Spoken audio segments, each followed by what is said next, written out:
Police लगी हुई है। वहीं दिल्ली गाजीपुर बॉर्डर पर पुलिस पूरी तरह से मुस्तैद दिखाई दे रही है। भारत बंद के आह्वान को देखते हुए चिल्ला बॉर्डर काफी सख्ती वहां पर रही है। यहां पर पैरा मिलिट्री फोर्सेस की तैनाती की गई है, साथ ही साथ पीएससी को भी तैनात किया गया है। भारतीय किसान यूनियन ने बंद का समर्थन किया है।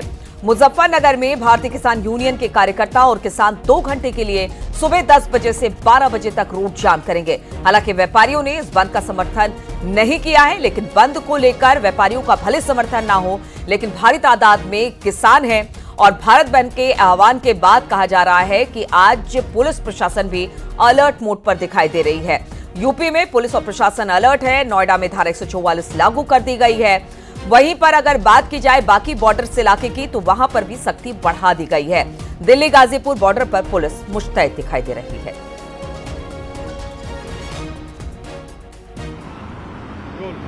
संयुक्त किसान मोर्चा और ट्रेड यूनियन के आह्वान पर आज भारत बंद का आह्वान किया गया।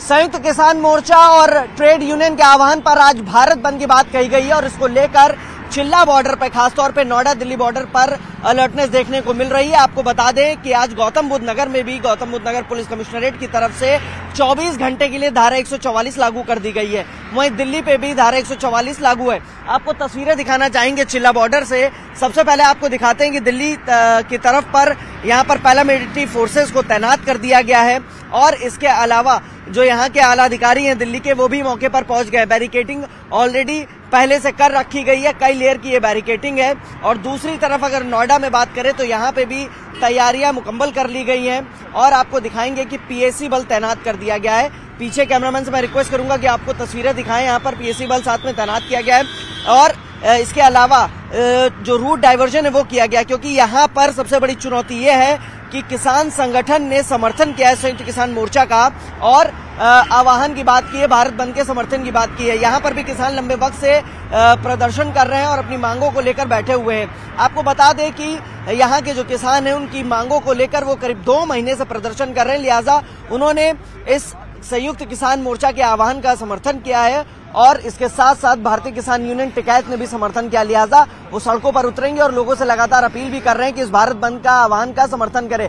फिलहाल पुलिस के सामने चुनौती जरूर है, लेकिन भारी संख्या में पुलिस फोर्स का डिप्लॉयमेंट किया है। आपको गौतम बुद्ध नगर की अगर बात करें तो करीब 2500 पुलिसकर्मी तैनात किए गए हैं जगह जगह पर, नोएडा और दिल्ली से सटे हुए बॉर्डर पे, इसके अलावा यमुना एक्सप्रेसवे पे, ग्रेटर नोएडा, नोएडा एक्सप्रेसवे पर। लिहाजा तमाम तैयारियां की गई हैं और जो मेन बॉर्डर्स हैं वहां पे फोर्स का डिप्लॉयमेंट के साथ साथ पीएसी भी लगाई गई है। इस समय हम चिल्ला बॉर्डर पे हैं, लिहाजा यहां पर भारी संख्या में पुलिस फोर्स डिप्लॉयमेंट किया गया है। साथ ही लगातार नोएडा पुलिस कमिश्नरेट की तरफ से और दिल्ली पुलिस कमिश्नरेट की तरफ से कोऑर्डिनेशन भी किया जा रहा है। अब देखना होगा भारत बंद का असर इस नोएडा पर कितना पड़ता है और आम पब्लिक कितनी परेशान होती है। कैमरामैन चंदन पटवाल के साथ हिमांशु शुक्ला, न्यूज 18 नोएडा। और किसान आंदोलन पर सरकार और किसानों के बीच तीसरे दौर की बैठक भी सकारात्मक माहौल में हुई। करीब 5 घंटे चली बैठक में किसानों ने सरकार के आगे अपनी मांगे रखी, जिस पर सरकार ने विस्तार से चर्चा की। दोनों पक्षों के बीच अगले दौर की बैठक रविवार को शाम 6 बजे एक बार फिर से होगी। केंद्रीय कृषि मंत्री अर्जुन मुंडा ने किसानों को शांतिपूर्ण ढंग से समाधान ढूंढने का भरोसा दिया है। तो कोशिश यही की जा रही है, जो किसान इस वक्त सड़कों पर हैं, बातचीत के रास्ते के साथ आगे बढ़े, इसलिए सरकार ने उन्हें न्योता दिया था। कल तीसरे दौर की बातचीत हुई थी, बातचीत सकारात्मक रही है और अब कहा जा रहा है कि एक बार फिर से रविवार को शाम 6 बजे किसानों के साथ सरकार की बैठक होगी और बातचीत से कोई बीच का रास्ता निकल पाएगा।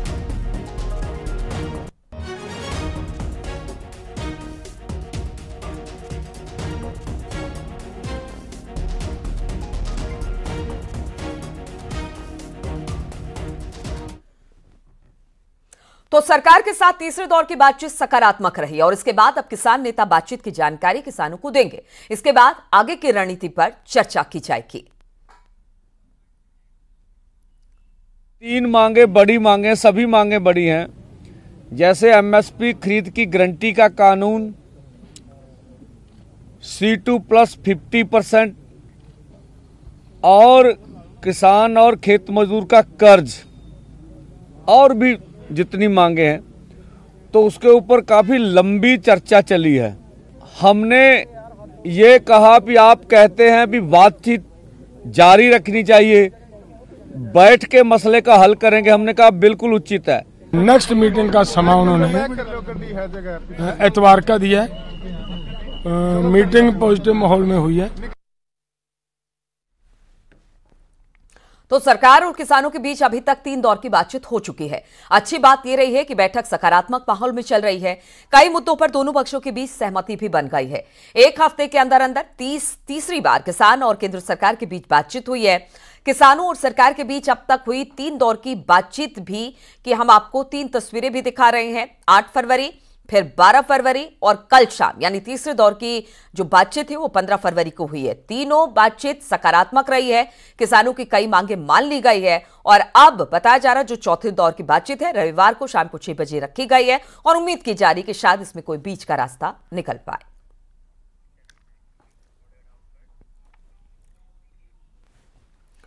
और सरकार और किसानों के बीच अभी तक 3 दौर की बातचीत हो चुकी है। अच्छी बात यह है कि बैठक सकारात्मक माहौल में चल रही है। कई मुद्दों पर दोनों पक्षों के बीच सहमति बन गई है। दोनों पक्षों के बीच चौथे दौर की बैठक रविवार को शाम 6 बजे चंडीगढ़ में होनी है। तो हम तस्वीरें 4 दिखा रहे हैं आपको। 8 फरवरी, 12 फरवरी, 15 फरवरी और अब चौथे दौर की बातचीत 18 फरवरी रखी गई है। खासतौर पर किसान संगठन के नेताओं को तो बुलाया गया है। पंजाब के नुमाइंदे, जो पंजाब सरकार के नुमाइंदे हैं, वो भी इस चौथे दौर की भी बातचीत में शामिल होंगे। और बताया जा रहा है कि इन 3 बातचीत अब तक हो चुकी है और चौथे दौर की जो मीटिंग हो रही है उसमें बताया जा रहा है कि कुछ परिणाम निकलकर सामने आ जा सकते हैं, जब किसानों की मांगे सरकार निकाल सकती है या कोई बीच का रास्ता सरकार निकाल सकती है। और किसान आंदोलन पर मुख्तार अब्बास नकवी ने आरोप लगाया कि कुछ लोग अपने स्वार्थ के लिए किसानों को गुमराह कर रहे हैं।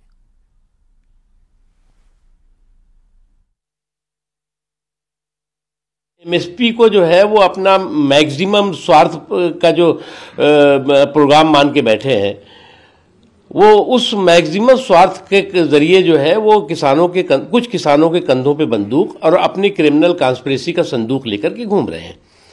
और वो जो है वो उन कुछ किसानों को गुमराह करके, वो लोग भी जानते हैं अच्छी तरह कि इस सरकार ने जहां आत्मनिर्भर कृषि हो वहीं आत्मनिर्भर कृषक हो, इस संकल्प के साथ काम किया।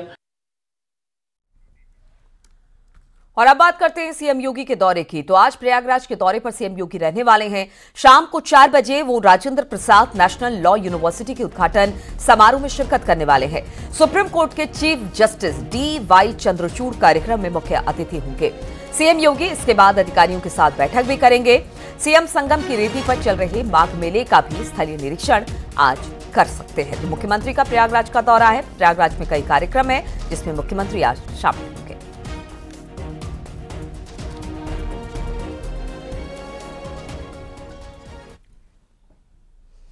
और राहुल गांधी की भारत जोड़ो न्याय यात्रा आज उत्तर प्रदेश की सीमा में प्रवेश कर जाएगी। चंदौली जिले के नौबरपुर बॉर्डर से यह यात्रा उत्तर प्रदेश में प्रवेश करेगी। राहुल गांधी सैयद राजा के नेशनल इंटर कॉलेज में दोपहर 3 बजे जनसभा को भी संबोधित करेंगे। भारत जोड़ो न्याय यात्रा को लेकर अजय राय का बड़ा बयान सामने आया है। अजय राय ने कहा कि स्वामी प्रसाद मौर्य और पल्लवी पटेल इस यात्रा में शामिल होंगे। अखिलेश यादव भी राहुल गांधी की यात्रा में शामिल होंगे। प्रियंका गांधी भी उत्तर प्रदेश में प्रवेश के समय यात्रा में शामिल हो सकती है। उन्होंने कहा कि अमेठी और रायबरेली में शामिल होने की बात कही है, वो कहीं भी शामिल हो सकते हैं। हमारा इनविटेशन उनको मिल गया, उन्होंने स्वीकार किया और वो साथ आ रहे हैं पूरी तरीके से। प्रियंका जी भी कल यहाँ पर आ रही हैं, जो पूरे उत्तर प्रदेश की तरफ से राहुल जी का यहाँ स्वागत करेंगे और उनके साथ रहेंगे। पल्लवी पटेल और स्वामी मौर्य भी रहेंगे क्या?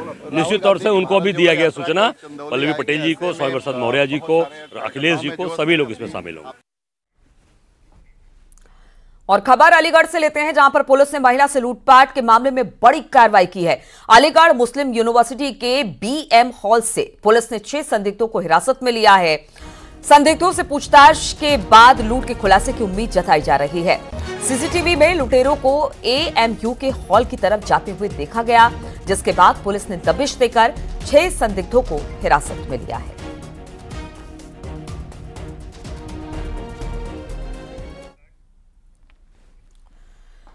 और लखनऊ में एक मॉल में युवक युवतियों में मारपीट हो गई। इसका वीडियो सामने आया। टॉनिक बार के बाहर कुछ युवक युवती आपस में भिड़ गए। इस मामले में पुलिस को अब तक कोई शिकायत नहीं मिली है। पुलिस मारपीट के फुटेज के आधार पर छानबीन में जुटी हुई है। तो तस्वीरें आप देख रहे हैं किस तरह से मॉल के अंदर ये मारपीट हुई है। एक बार बताया जा रहा है जिसके बाहर मारपीट हुई। हालांकि किसी तरह की रिपोर्ट इस मामले को लेकर दर्ज नहीं की गई है, लेकिन अब सीसीटीवी फुटेज के आधार पर पुलिस कार्रवाई करने की बात कर रही है। और खबर नोएडा से, जहां पर मामूली विवाद में एक युवक ने अपनी महिला मित्र की हत्या कर दी और फिर खुद भी फांसी लगाकर जान दे दी। आपको बता दें कि मथुरा की रहने वाली शालिनी और अमन एक दूसरे को 4-5 सालों से जानते थे। 14 फरवरी को कई बार फोन करने पर शालिनी ने कॉल का जवाब नहीं दिया, जिससे नाराज अमन ने पीजी पहुंचकर शालिनी की हत्या कर दी और खुद अपने फ्लैट में फांसी लगाकर जान दे दी। थाना सेक्टर 58 क्षेत्र के नवादा गांव का ये मामला बताया जा रहा है।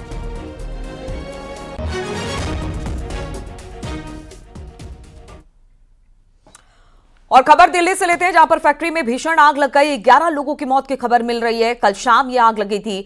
पेंट की फैक्ट्री बताई जा रही है। आग में करीब 4 लोग झुलस गए हैं, जिनकी हालत इस वक्त बेहद खराब है और उनकी हालत नाजुक है। चारों को अस्पताल में एडमिट करा दिया गया है।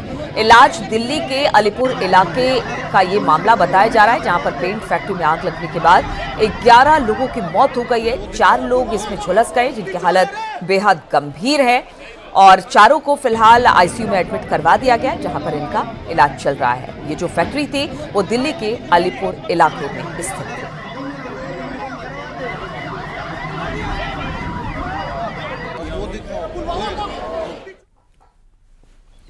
और कानपुर के एक निजी बैंक्वेट हॉल के बेसमेंट में आग लग गई और इस घटना के बाद वहां पर मौजूद लोगों में भगदड़ मच गई। जब यह हादसा हुआ तब वहां पर एक शादी समारोह चल रहा था। आग का धुआं पूरे बैंक्वेट हॉल में फैल गया, जिससे कि लोगों को सांस लेने में परेशानी होने लगी। लोगों में चीख पुकार मच गई। लोगों में अफरा तफरी देखने को मिली। लोग इधर उधर भागते नजर आए। आनन फानन में इस घटना की सूचना दमकल विभाग को दी गई।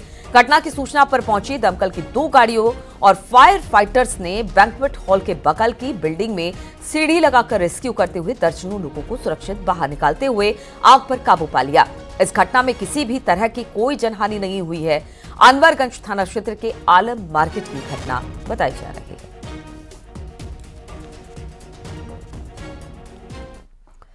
और आगरा में न्यूज 18 की खबर का बड़ा असर हुआ है। कुत्ते को मारकर शव को रस्सी से खींचने के मामले में पुलिस ने 2 आरोपी पवन और रुपेश को गिरफ्तार कर लिया है। दोनों आरोपियों के खिलाफ पशु क्रूरता अधिनियम के तहत मुकदमा दर्ज किया गया है। सिकंदरा थाना क्षेत्र का यह मामला बताया जा रहा है। कुछ दिन पहले का यह मामला था, लेकिन अब इस पूरे मामले में 2 आरोपी पवन और रुपेश को गिरफ्तार कर लिया गया है।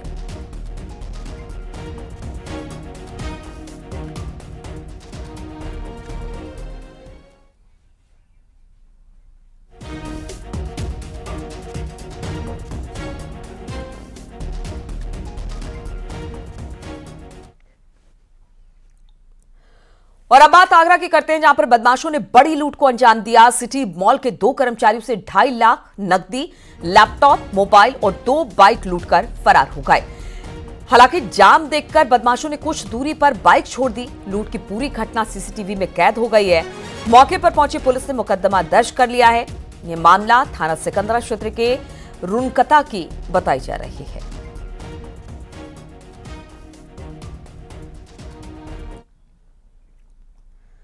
जौनपुर से खबर लेते हैं, जहां पर सुरेरी इलाके में बदमाशों ने सराफा कारोबारी से लूट को अंजाम दिया। कारोबारियों की आंख में मिर्ची पाउडर झोंककर लाखों के जेवरात, कैश और बाइक लूटकर फरार हो गए। लूट के दौरान बदमाशों ने कई बार कारोबारी को गंभीर रूप से घायल भी कर दिया, यानी कई वार किए हैं कारोबारी पर, जिससे वो घायल हो गया। पुलिस के मुताबिक मिर्ची गैंग ने घटना को अंजाम दिया। जल्द आरोपियों की गिरफ्तारी की बात पुलिस कह रही है।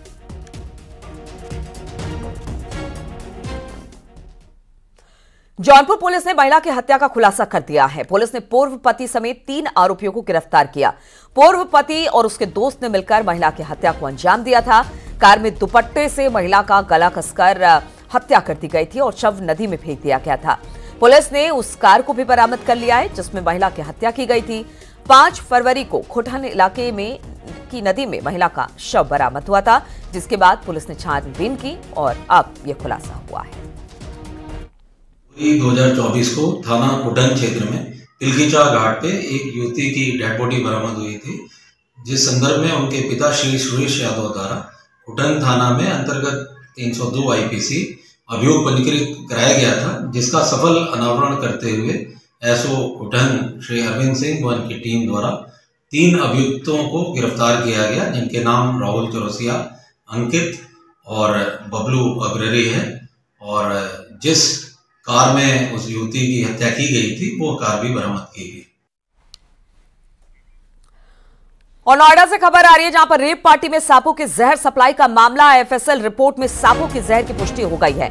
एल्विश यादव की अब मुश्किलें यहां से बढ़ सकती हैं। जल्द एल्विश पर अब शिकंजा भी कस सकता है। रिपोर्ट में करैत प्रजाति के सांपों के जहर का जिक्र किया गया है। 1 नवंबर को एल्विश समेत 5 पर मुकदमा दर्ज किया गया था। मामले में अब 5 सपेरों को भी गिरफ्तार किया गया था, लेकिन अब जब ये रिपोर्ट आ गई है एफएसएल की, इसमें बताया जा रहा है कि इसमें जहर की पुष्टि हो गई है। बातचीत करने के लिए हिमांशु फोन लाइन पर हमारे साथ जुड़ गए हैं। हिमांशु, क्या खबर मिल रही है? रिपोर्ट बहुत पहले दर्ज कर ली गई थी, एल्विश का नाम चूंकि इसमें आ रहा था, हाई प्रोफाइल मामला था, अब तो एफएसएल की रिपोर्ट भी आ गई है। क्या कुछ है इस रिपोर्ट में? बिल्कुल, देखिए आपको बता दें कि इस पूरे प्रकरण में एफएसएल की जो रिपोर्ट आई है वो चौंकाने वाली है और उसमें स्पष्ट किया गया है कि सांपों का जहर था और सपेरों से जो बरामद जहर था वो करैत प्रजाति के सांपों के जहर होने की बात सामने आई है। इस पूरे प्रकरण में पीएफए द्वारा शिकायत की गई थी। उस पूरे प्रकरण में मुकदमा दर्ज किया गया था, जिसमें एल्विश यादव जो बिग बॉस के विजेता भी हैं और इन्फ्लुएंसर भी हैं, इनके खिलाफ नामजद मुकदमा दर्ज किया गया था। और अब जिस तरीके से ये रिपोर्ट आई है उससे कहीं ना कहीं इस पूरे प्रकरण में एल्विश की एक बार मुश्किलें फिर से बढ़ सकती हैं। 49 थाने क्षेत्र में ये मुकदमा दर्ज हुआ था, लेकिन बाद में इस पूरे प्रकरण की जो जांच थी वो थाना सेक्टर 20 को सौंप दी गई थी। और जिस तरीके से ये एफएसएल की रिपोर्ट आई है और इसमें सांपों के जहर होने की पुष्टि हुई है, तो माना जा रहा है एक बार फिर से एल्विश की मुश्किलें बढ़ सकती है और दोबारा पूछताछ के लिए बुलाया जा सकता है। जी ठीक है हिमांशु, बहुत बहुत शुक्रिया आपका जानकारी देने के लिए। और रुकते हैं यहाँ पर छोटे से ब्रेक के लिए, जल्द हाजिर होंगे।